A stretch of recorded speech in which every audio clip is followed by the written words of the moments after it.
नमस्कार दोस्तों, मैं आपका दोस्त कुलदीप मिश्रा और आप देख रहे हैं के टेक सोल्यूशन। आप लोगों को मेरे YouTube चैनल के टेक सोल्यूशन मानने का बहुत स्वागत है। जैसे कि आप लोग जानते हैं कि आज 3 मई है और 3 मई को ही लॉकडाउन 2.0 का समापन हो चुका है, ठीक है।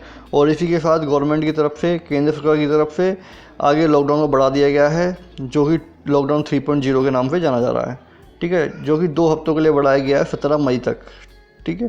और जैसे कि आप मेरे स्क्रीन पर देख पा रहे हैं कि लॉकडाउन 3 में हरियाणा के मुख्यमंत्री मनोहर लाल खट्टर जी ने क्या कहा, ठीक है। तो आज की जो मेरी वीडियो है वो हरियाणा राज्य के लिए है, हरियाणा राज्य के लोगों के लिए है कि क्या क्या सुविधाएं, क्या क्या गवर्नमेंट अपनी स्कीम चला रही है हरियाणा के अंदर, लोगों के अंदर, मज़दूरों के लिए, किसान भाइयों के लिए क्या क्या चीज़ों का प्रस्ताव उनने रखा है। तो इस बार ये लॉकडाउन 3.0 इसलिए खास है कि इस बार कोई अनाउंसमेंट हमारे पीएम मोदी जी की तरफ से नहीं की गई, कोई प्रेस कॉन्फ्रेंस नहीं थी, खाली एक नोटिफिकेशन रिलीज़ किया गया था जिसमें खाली ये बताया गया था कि लॉकडाउन 3.0 की शुरुआत 3 मई के बाद होएगी, जो कि 2 वीक के लिए बढ़ाया जा रहा है। तो इसमें कोई press conference PM Modi ji की तरफ से नहीं था, खाली एक नोटिफिकेशन था जिसमें हर राज्यों ने अपनी एक सूची जारी करी है कि वो किस तरह से कोरोना की जंग में अपना सहयोग दे रहे हैं। तो इसी तरह हरियाणा राज्य की भी एक प्रेस कॉन्फ्रेंस मनोहर लाल जी की तरफ से बहुत लंबी चली थी, करीब 20 से 21 मिनट की ये प्रेस कॉन्फ्रेंस थी, जिसके अंदर सभी वर्ग के लिए कुछ ना कुछ चीज़ें जो हरियाणा गवर्नमेंट कर रही है, ठीक है, वो चीज़ दी गई है। और दोस्तों, अगर आप लोगों को मेरी ये वीडियो पसंद आ रही हो जो मैं अपलोड कर रहा हूँ, तो प्लीज़ सब्सक्राइब एंड शेयर करना ना भूलिएगा और बेल आइकन को ज़रूर प्रेस करिएगा ताकि आपको हर वीडियो का नोटिफिकेशन आपको मिलता रहे। चलिए दोस्तों, आगे बढ़ते हैं और देखते हैं हमारे सीएम मनोहर लाल खट्टर जी ने क्या क्या घोषणाएं की हैं अपनी प्रेस कॉन्फ्रेंस में। नमस्कार मेरे हरियाणा के मित्रों, भाइयों, बहनों। हरियाणा आज में आपसे फिर एक बार मिलने का, बातचीत करने का अवसर मिल रहा है। जैसा हमको पहले से जानकारी थी कि लॉकडाउन फेज 2 ये आज 3 तारीख को समाप्त होने वाला था और इस बीच में जैसे क्यास लगाए जा रहे थे, पूर्व संभावना भी ऐसी लग रही थी कि कोरोना को, इसका मुकाबला करने के लिए ये लॉकडाउन बढ़ने की स्थिति बनेगी और उसी अनुसार 2 सप्ताह के लिए लॉकडाउन का पीरियड फिर से बढ़ा दिया गया है। 17 मई तक अब ये लॉकडाउन 3 चलने वाला है। इस बार लॉकडाउन के लगने से कल यानी 4 तारीख से कुछ उसमें पहले की गतिविधियों को आगे बढ़ाने के लिए, खास करके आर्थिक गतिविधियों को सुचारू ढंग से चलाने के लिए छूट भी दी गई है। और उस छूट देने में पूरे क्षेत्र को, देश भर में हर प्रांत में जिलानुसार 3 प्रकार के जोन बनाए गए हैं: ग्रीन जोन, ऑरेंज जोन और रेड जोन। इन तीनों क्षेत्रों में कुछ दिशा निर्देश दिए गए हैं जिसके अनुसार वहाँ की सब गतिविधियाँ ये चालू होंगी। जहाँ तक ग्रीन जोन का विषय है, जो भी व्यक्तिगत रूप से चलने वाले जितने व्यवसाय हैं, गतिविधियाँ हैं आर्थिक तौर पर, जहाँ समूह के रूप में इकट्ठे नहीं होंगे, ऐसे प्राय सभी खोल दिए गए हैं। जो न खुलने वाली ऐसी गतिविधियाँ हैं जिसमें हमारे विद्यालय हैं, कॉलेज हैं, कोचिंग सेंटर्स हैं, मॉल्स हैं, सिनेमा हॉल्स हैं, जिम्स हैं, धार्मिक स्थल की गतिविधियां हैं, इन सब स्थानों पर अभी रोक रहेगी। अन्यथा सब दुकानें, सब बाजार, ये सब खोलने के निर्देश दे दिए गए हैं। लेकिन इसमें भी सोशल डिस्टेंसिंग का मंत्र, ये हमको सबको ध्यान रखना है कि कहीं भी भीड़ नहीं लगानी है, इसका प्रशासन भी पूरा ध्यान रखेगा। जहाँ तक बसों के आने जाने का विषय है, बसें 50% अपनी क्षमता की सवारियाँ लेकर के ही चल सकेंगी ग्रीन जोन में। और इसी प्रकार जो 4 पहिया वाहन हैं, ड्राइवर के साथ 2 सवारियाँ और बैठ करके चल सकती हैं। स्कूटर चलने की भी सहमति दी गई है। परंतु रेल, मेट्रो, जहाज, अंतर्राज्यीय बसें, इनके ऊपर भी रोक रहेगी।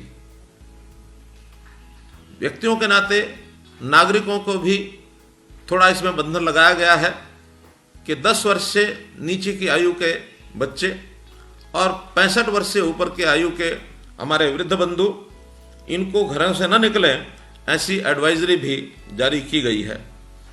इसी प्रकार सायंकाल 7 बजे से प्रातःकाल 7 बजे तक जो एसेंशियल सर्विसेज हैं उनको छोड़कर शेष लोगों पर बाहर घूमने की, बाहर निकलने की ये रोक भी जारी रहेगी। इन सब बातों का पालन करने के लिए प्रशासन, पुलिस, इन सबको कहा गया है कि इसका ध्यान रखें।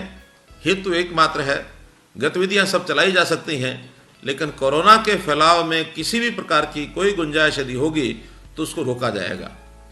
जहां तक ऑरेंज जोन का विषय है, वहां पर बसों की जो छूट ग्रीन जोन में दी गई है वो छूट वहां नहीं रहेगी। बाकी सब विषय जैसे ग्रीन जोन में होंगे उसी प्रकार वहां से चलाए जाएंगे।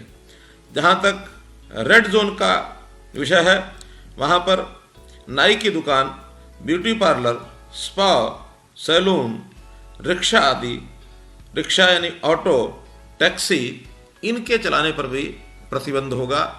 तो इस नाते से रेड जोन में आवागमन की गतिविधियों पर थोड़ी रोक रहेगी, स्थानीय तौर पर जहां एक स्थान पर अपनी गतिविधि चलाने के लिए। बाकी ग्रीन जोन में जो छूट है वो छूट वहां भी रहेगी। जो क्षेत्र कंटेनमेंट जोन ऐसे घोषित किए जाएंगे, अर्थात जहां भी किसी क्षेत्र के अंदर कोरोना से पॉजिटिव व्यक्ति पाया जाता है, उस क्षेत्र में केवल एसेंशियल गुड्स, इन्हीं को छूट रहेगी। अर्थात हेल्थ संबंधी सर्विसेज, बिजली पानी संबंधी सर्विसेज, ऐसी जो एसेंशियल सर्विसेज हैं उन्हीं को वहाँ चालू रखा जाएगा। इसके अलावा किसी प्रकार की छूट नहीं मिलेगी। प्रधानमंत्री जी के कथन अनुसार ऐसी सब गतिविधियों को चलाने में 2 गज की दूरी, ये एक फार्मूला जो दिया है उन्होंने, इसका हम सब लोग निश्चित रूप से ध्यान रखें। इसका ज़रूर हमको चिंता करनी है। जहाँ तक वर्तमान में कोरोना के संबंध में अपने प्रदेश की स्थिति है, हमें अभी भी अपने प्रदेश पर, यहाँ के व्यक्तियों, यहाँ की संस्थाओं, यहाँ का एडमिनिस्ट्रेशन, यहाँ की हमारी स्वास्थ्य सेवाएं, इन सब के ऊपर गर्व है कि मूल रूप से हरियाणा में बचाव हुआ है। लेकिन कुछ गतिविधियां ऐसी हुई जिसके कारण से आज का हमारा आंकड़ा वो कुछ ज़्यादा बढ़ गया है। इस आंकड़े की यदि मैं चर्चा करूं तो आज कुल पॉजिटिव केसेस की संख्या 364 हो गई है और इसमें 241 लोग वो स्वस्थ हो गए हैं, रिकवर हो गए हैं। आज पॉजिटिव जो संख्या शेष बची है जिनका इलाज चल रहा है वो 124 लोग हैं। दुर्भाग्यपूर्ण स्थिति है कि 4 लोग अपनी जान खो बैठे हैं। इनमें उल्लेखनीय बात, जैसा हमको पहले से पता है, 3 फैक्टर ऐसे हुए हैं जिससे हमें चिंता है। एक जो जमात के लोग, तबलीगी लोग थे, उनकी बड़ी संख्या हमारे इन पॉजिटिव केसेस में आई। और दूसरा जो चिंताजनक स्थिति वो बनी कि दिल्ली में काम करने वाले लोग जो हरियाणा में प्रतिदिन आते जाते थे दैनिक यात्री के रूप में या व्यवसाय के रूप में, उनको भी कोरोना से पॉजिटिव पाया गया। वो भी एक बड़ी संख्या है, क्योंकि दुखद स्थिति है कि दिल्ली हमारे देश की राजधानी होने के नाते भी एक बहुत बड़ी संख्या में वहाँ लोग पॉजिटिव हो गए हैं। वहाँ 3 तरफ से दिल्ली को हरियाणा के ज़िले लगते हैं। उन ज़िलों में चाहे वो सोनीपत है, झज्जर है, गुरुग्राम है अथवा फरीदाबाद है, ये संख्या अधिक मात्रा में बढ़ी। एक तीसरा फैक्टर और जो ध्यान में आ रहा है, भले संख्या उसकी ज़्यादा हरियाणा में तो नहीं है, लेकिन पंजाब में बहुत बड़ी संख्या पाई गई है कि नांदेड़ से जो आए हुए तीर्थयात्री, उनमें भी बड़ी संख्या में और लोग पॉजिटिव पाए गए हैं। हरियाणा में भी उनमें से कुछ लोग डबवाली, सिरसा में कल ही आए थे, 2 लोग उसमें पॉजिटिव पाए गए। बाकियों के टेस्ट अभी होगा, उसका रिजल्ट अभी आना शेष है। यदि ये घटनाएं न होती तो हम बहुत अच्छी स्थिति में होते। फिर भी आज हम बाकी प्रांतों की अपेक्षा स्थिति हमारी ठीक है। हमारे यहाँ की जनता ने संकल्प लिया है कि हम सब लोग मिल करके इस कोरोना की लड़ाई में एकत्र रहेंगे और हमारी जितनी सेवाएं सर्विसेज हैं वो भी डट करके जुटे हैं। हम सब लोगों को इस बात के लिए ध्यान रखना है कि ये बात कहीं आगे न बढ़ जाए। इस कोरोना के दौर में ही एक विषय किसान का जो हर वर्ष का एक वार्षिक विषय होता है, उनकी प्रोक्योरमेंट का, मंडियों में जाने का, जिसको हमने सुचारू ढंग से सरसों की खरीद 15 जुलाई से शुरू कराई थी, गेहूं की खरीद 20 जुलाई से शुरू हुई, 20 अप्रैल से शुरू हुई, 15 अप्रैल और 20 अप्रैल से, तब से दोनों फसलों की प्रोक्योरमेंट बहुत अच्छे प्रकार से चल रही है। वर्तमान में यदि आंकड़े देखे जाएंगे तो सरसों 4,02,000 मीट्रिक टन इसकी आवक हो चुकी है। इसी प्रकार गेहूं की आवक भी लगभग 44 लाख मीट्रिक टन ये हो चुकी है, जो कुल हमारी जो पैदावार है गेहूं की उसका 60% से ऊपर हो चुका है। और भुगतान के नाते भी यदि मैं आंकड़े रखूं तो सरसों का भुगतान 450 करोड़ रुपए का हो चुका है और गेहूं का भुगतान 283 करोड़ रुपए का हो चुका है। और मैं समझता हूं कि हमने जो टारगेट तो अपना बहुत आगे का रखा था, 30 जून तक हम प्रोक्योरमेंट करेंगे, लेकिन मुझे लगता है जिस गति से प्रोक्योरमेंट हो रही है शायद ये 15 और 20 मई तक हम इसको पूरा कर ही लेंगे, ऐसा मुझे इसका आभास हो रहा है। मैं एक विषय और आपके सामने रखना चाहूँगा और बहुत निसंकोच रखना चाहूँगा। वैसे तो ऐसे समय पर यह विषय न रखा जाता तो ज़्यादा अच्छा होता, लेकिन परिस्थितियाँ कुछ ऐसी बनी कि मुझे आपके सामने वो विषय रखना पड़ रहा है। अभी पिछले दिनों में जैसे हम देखते हैं कि कोरोना के समय में हमारी आर्थिक स्थिति प्रदेश की वो कोई बहुत अच्छी नहीं रही है। बहुत से हमारे जितने राजस्व की प्राप्तियां थी वो प्राय बंद हो गई थी, बंद हो गई हैं, वो नहीं, अभी भी कोई शुरू नहीं हुई है। चाहे उसमें जीएसटी है, वैट है, उसके अंदर स्टाम्प ड्यूटी है, एक्साइज है, जितने भी स्रोत हैं वो पिछले महीने में लगभग यानी बहुत कम परसेंटेज उसका आता रहा और हम इन 2 महीनों के अंदर 12,000 करोड़ रुपए के एक प्रकार से दबाव में आए हैं। हमने खर्चे करने के लिए भी जो आवश्यक खर्चे हैं वही किए और शेष खर्चे सारे बंद कर दिए गए हैं, बहुत से उसमें पग लिए गए हैं, आपको सबको बताया गया है। 2 दिन पहले कैबिनेट की मीटिंग के अंदर एक छोटे निर्णय हमने ज़रूर लिए और उसके अंदर बहुत कम छोटे निर्णय जिसको कह सकते हैं, उसमें एक हमने फीस बढ़ाई, एक हमने कर बढ़ाया, एक हमने किराया बढ़ाया। कितना? किराया मात्र 15 पैसे पर किलोमीटर, फीस मात्र जिसको कहना चाहिए कि 2% सब्जी के ऊपर, अर्थात एक व्यक्ति 10 रुपये किलो की अगर सब्जी लाता है तो 20 पैसे प्रति किलो की फीस उसकी बढ़ती है। और कर जो बढ़ाया वो भी हमने वैट के अंदर कर इतना नॉमिनल जिसके कारण से सिर्फ 1 रुपया लीटर डीजल और 1 रुपया 10 पैसे लीटर पेट्रोल का खर्च बढ़ता है। एक मामूली कर जिसके अंदर ये कह सकता हूँ कि एक 70-80 करोड़ रुपए महीने का इसके अंदर एक सरकार को आमदन सब दृष्टि से होने वाली है। जबकि हमारा खर्च, महीने का खर्च जैसा हम देखते हैं कि 10,000 करोड़ रुपए से ऊपर का खर्च होता है। इतने कम वृद्धि का हेतु इतना ही मात्र था कि इन तीनों चीज़ों में थोड़ी थोड़ी वृद्धि होकर के और हम इनके काम को सुचारू रूप से चला सकें। लेकिन इतना करने के बाद हमारे कुछ विरोधी मित्रों ने, हमारे विपक्ष के मित्रों ने, खास करके उसमें कांग्रेस की हमारी अध्यक्ष शैलजा कुमारी और कांग्रेस के नेता रणदीप सुरजेवाला, इन्होंने उस विषय को जिस ढंग से आगे रखा है, बढ़ाया है, उसको सोच करके बहुत ही मन में कष्ट हुआ, ऐसा मैं कह सकता हूँ। क्योंकि इतने छोटे विषय के ऊपर इतना आगे बढ़ करके कहना, यानी मात्र 80-82 करोड़ रुपए महीने का खर्च 10,000 करोड़ रुपए के खर्च में से अगर हमने बढ़ाया है और उन्होंने कहा कि जैसे बहुत कुछ जनता से लूट लिया गया हो। उदाहरण दिया कि 44,000 करोड़ रुपया 6 साल का वैट ये आखिर कहाँ गया। मेरा कहना है कि 44,000 करोड़ रुपए का ही क्यों बात करते हैं। वो बात करते तो फिर हम 6 साल के अंदर टोटल बजट तो हमने 5 लाख करोड़ रुपए का खर्च कर दिया और 5 लाख करोड़ रुपए और 44,000 करोड़ रुपए की बात एक छोटे छोटे 10 पैसे, 20 पैसे के, 15 पैसे के खर्च के ऊपर वो तुलना करने लग गए। आखिर तो ये हिसाब किताब उनको लेने का किसी प्रकार का कोई औचित्य बनता नहीं है, क्योंकि हर वर्ष बजट का जितना भी प्रावधान होता है उसका हिसाब किताब विधानसभा में रखा जाता है। ये बजट 1 अप्रैल से 31 मार्च तक होता है। 31 मार्च को खजाना बंद करके उसके बाद 1 अप्रैल से नए सिरे से सब कुछ शुरू किया जाता है। ये महीना तो अभी नहीं हुआ और जिस 1 महीने के बाद वो इस प्रकार के बड़े विषय खोलने लग गए हैं। क्योंकि इस छोटे विषय को लेकर के मुझे ऐसा लगता है कि जैसे उनका कहना तो यह है कि कोरोना के समय में जले पर नमक छिड़क रहे हैं, लेकिन जलन किसको हो रही है ये अगर मैं स्पष्ट रूप से कहूं तो इस समय कोरोना के समय के अंदर जिस प्रकार से हम लोगों ने चीज़ों को संभाला है, जनता जिस प्रकार से इन सारी बातों से संतुष्ट है और सारे देश भर में हरियाणा की गतिविधियों को लेकर के सब लोग संतुष्टि व्यक्त कर रहे हैं। सब लोग कह रहे हैं कि हरियाणा ने बहुत अच्छे तरीके से इसको संभाला है, कहीं ऐसा तो नहीं ये सब बातें सुन करके हमारे मित्रों को ही जलन हो रही हो, यही जल रहे हो और इनको जलन हो रही है और इनके जलन पर अगर ये समझते हो कि इनके जलन पर नमक छिड़क दिया गया है तो ये कोई बहुत अच्छी बात नहीं है। कृपया संतुष्टि व्यक्त करें। और ये समय ऐसा है, ये समय जो संकट के समय, एक आपत्ति के समय, इन छोटी बातों पर राजनीति करने की आवश्यकता नहीं है। ये समय होता है हम सबको मिल करके इकट्ठे होकर के आगे बढ़ना है।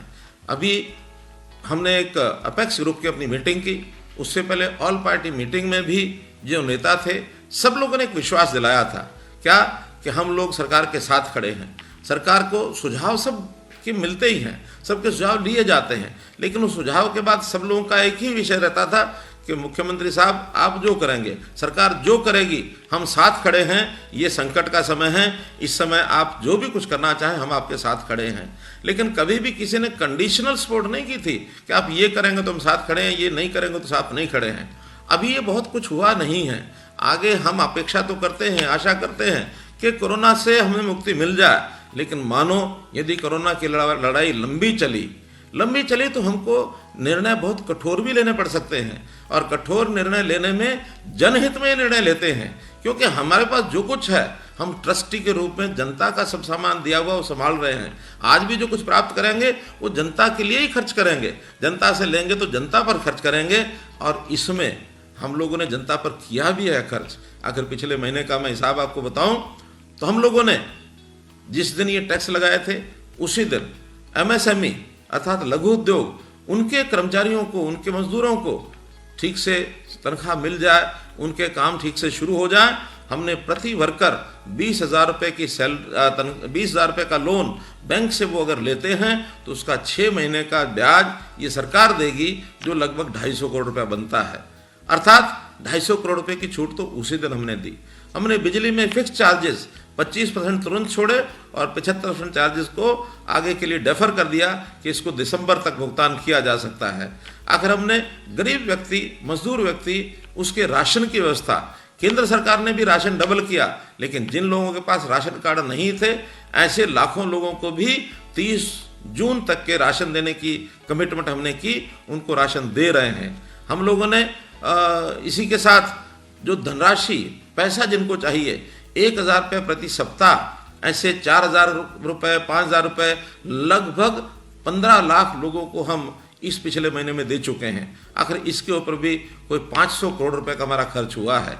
ये करोड़ों रुपए साथ साथ खर्च हो रहे हैं। 80 करोड़ रुपए महीने के इस दर्द को अगर इस प्रकार से न वो रखते, अगर इसमें संतुष्टि जाहिर करते तो उनकी परिपक्वता ये नजर आती। ये विषय जरूर मैं बहुत अपने एक कष्टदायक मन से जनता के सामने रख रहा हूँ।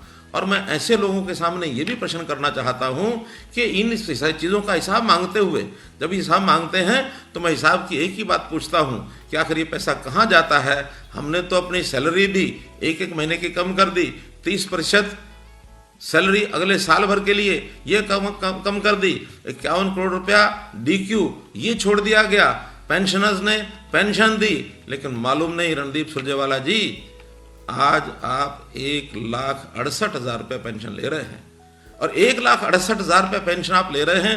आपने मालूम नहीं सरकार के कोरोना रिलीफ फंड में कुछ योगदान किया कि नहीं किया, मालूम नहीं लाखों करोड़ों भोजन के पैकेट सामाजिक संस्थाएं सारे प्रदेश में जो कर रही हैं उनको भी आपने एक पैसा दिया कि नहीं दिया। और आप तो अगर सारा हिसाब आपका पिछला हम लगा लें 5 साल का, जब आप विधानसभा के सदस्य थे मात्र 7 बार आप आए हैं विधानसभा में और पूरे 5 वर्ष का खर्च 1,12,00,000 रुपये आपने लिया है। ये पैसा अगर आप हिसाब लेंगे तो मैं पहला हिसाब का मुद्दा, पहला जो पॉइंट है इसी को रखूंगा कि 7 बार विधानसभा में आने के बाद 1,12,00,000 रुपये आप ले गए और आप कहते हैं कि हमको ये हिसाब चाहिए। हिसाब अगर शुरू करेंगे तो बहुत जगह से शुरू किया जा सकता है। आप हमको सरकार में आने से पहले जो आप लोगों ने एक सुप्रीम कोर्ट में एफिडेविट दिया क्या कि हम जो गेस्ट टीचर्स हैं, ये जो अतिथि अध्यापक हैं, इनको एक दिन नहीं रखेंगे। हमने उनको भी रखते हुए और उन अध्यापकों का 4,000 करोड़ रुपया हमने उनका दिया है। आखिर कोई एहसान तो उन पर नहीं किया, लेकिन आपकी की हुई गलतियों का भुगतान ये हमको करना पड़ रहा है। इसलिए मित्रों, ये हिसाब किताब मांगेंगे तो आपको बहुत हिसाब सोच करके रखना पड़ेगा। तो हम लोग इसको नहीं चाहेंगे, इन चीज़ों को आगे बढ़ाएं। आप ज़रूर इसका ध्यान रखें। मैं एक विषय पर और ध्यान कराना चाहता हूं सब लोगों का कि अभी हमारे प्रदेश के बहुत से प्रवासी मजदूर, अप्रवासी मजदूर जो यहाँ काम कर रहे हैं, पिछले दिनों में उनके काम छूट गए। हम लोगों ने आग्रह किया उद्योग को, औद्योगिक इकाइयों ने उनकी 1 महीने की 2 महीने की सैलरी उनको देते रहे, लेकिन अब उद्योग शुरू हो गए हैं। उद्योगों को सबको खोल दिया गया है, जितने बचे हैं वो भी कल से खुल जाएंगे। तो मैं सबसे पहले तो ऐसे जो हमारे मजदूर भाई हैं उनसे अपील करता हूं कि हमारा रोजगार स्थिर रोजगार है, इसको छोड़कर हम अपने घरों पर वापस न लौटें। हो सकता है आपको वर्ष 2 वर्ष घर गए हुए हो गए होंगे, घर की याद सताती होगी, परिवार का दबाव पड़ता होगा, लेकिन ऐसे संकट के समय आपको यहीं कोई तकलीफ कठिनाई नहीं आने देंगे। आपका रोजगार भी सुरक्षित रहे, आपको आमदनी भी पूरी हो जाए। यदि घर जाने की आवश्यकता हो तो कुछ समय बाद भी जाया जा सकता है। फिर भी जिन लोगों की कोई कठिनाई है, या यहाँ जो यात्री घूमने के लिए आए थे, चाहे वो तीर्थ यात्री हों, चाहे वो पर्यटक हों, उन लोगों को यदि वापस जाने में कठिनाई आ रही होगी, उनके सबके नाम नंबर लेकर हम उनको वापस भेजने की समुचित व्यवस्था करेंगे। और बाहर के प्रदेशों में भी अगर हमारे हरियाणा के लोग गए हैं, उनको भी सुरक्षित हम लेकर के आएंगे। इनकी जानकारियां, सूचनाएं आप सब लोग अपने अपने जिलाधीश, अपने अपने उपायुक्त महोदय, उनको सबको आप पहुंचा दें। इनकी सबकी व्यवस्था करेंगे, इसमें किसी प्रकार की कठिनाई नहीं आने देंगे। अब अंत में मैं अपील एक आपको करना चाहता हूं कि इस समय पिछले दिनों में चिकित्सा की दृष्टि से भी एक कठिन दौर निकला है, क्योंकि बहुत से डॉक्टर्स, बहुत से हॉस्पिटल्स कोविड स्पेशल जो हॉस्पिटल्स हैं या कोविड की चिकित्सा के नाते ड्यूटी पर लगाए गए हैं। सामान्य जो रोगी हैं उनकी चाहे ओपीडी है, चाहे उनके रोगों की चिकित्सा है, उसमें कुछ कठिनाई आई है। और कई जगह पर हमको ध्यान में आया है कि खून के जो ब्लड बैंक हैं उनमें कमी आई है। अभी कुछ संस्थाओं ने अपने ब्लड बैंक को दोबारा से शुरू किया है और एक खून का, ब्लड का जो डोनेशन है उसके नाते से वो आगे आए हैं। इस अवसर पर क्योंकि जो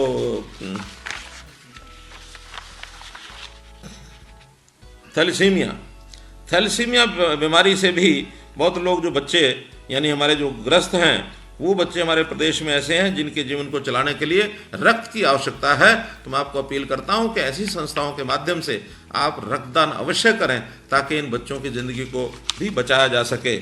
आज इस अवसर पर एक संकल्प के साथ हम आगे बढ़ें और निश्चित रूप से आने वाले समय में भले आशा अपेक्षा हम अच्छी करते हैं, होप फॉर द बेस्ट, लेकिन दूसरा वाक्य मेरा है प्रिपेयर फॉर द वर्स्ट। हम किसी भी आपत्ति के लिए उसका मुकाबला करने के लिए अपनी तैयारी रखें। मेरा विश्वास है कि हरियाणा से कोरोना हारेगा, भारत से भागेगा। बहुत बहुत धन्यवाद।